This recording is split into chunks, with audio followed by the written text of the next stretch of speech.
It's been a hard week in Dallas. The fatal shooting of a young and impressive professional man named Botham Jean by an off-duty police officer, Amber Guyger, is a tragedy that has rocked the soul of this city. The permutations of this crime are many.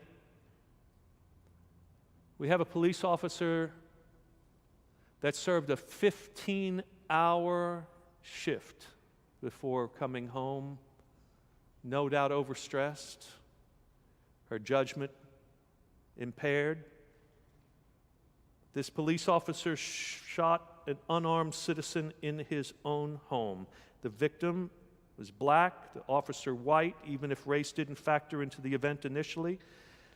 Nonetheless, the preferential treatment of the officer by the criminal justice system reminds us that justice in this city, in this country, is still not colorblind. Whether you are white or black or brown or blue.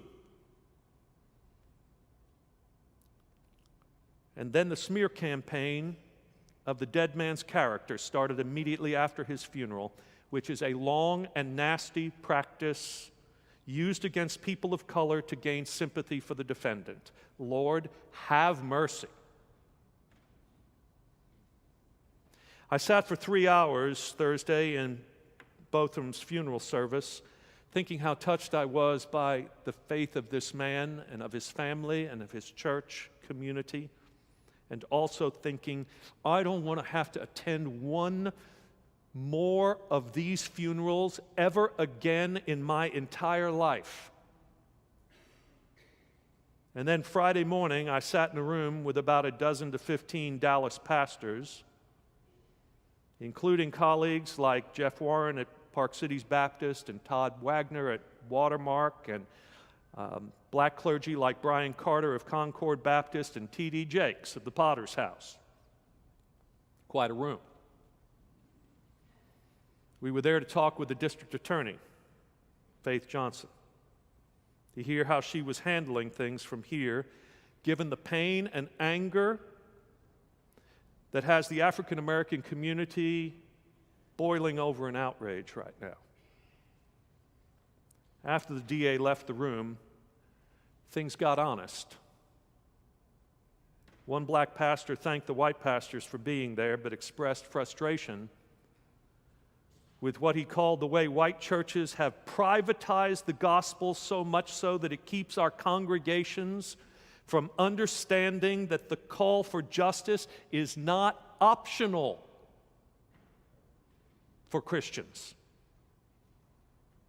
And he wondered why we don't speak out more. We leave it to them. They're on their own.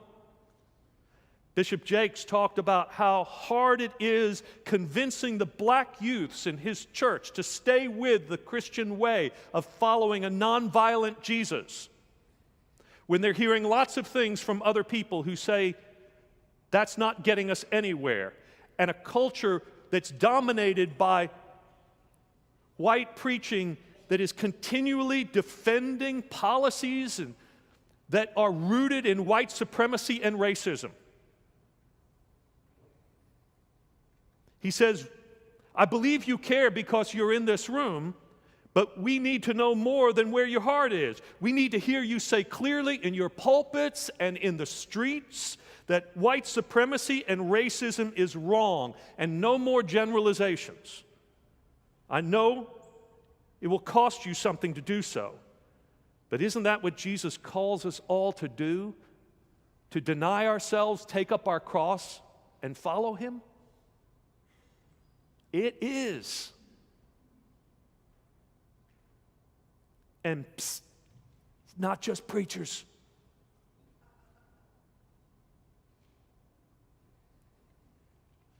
What is God calling you to risk of your own life, in your own relationships, for the sake of the gospel of Jesus Christ? How will you deny yourself in order to take up that cross and follow Him? If we want to call ourselves by the name of Jesus, we have to stop defending things Jesus would condemn. And we have to start loving people like he did. It may cost us friends. It may even cost us our life. But after 3 days, give or take, there's always a rising with Christ.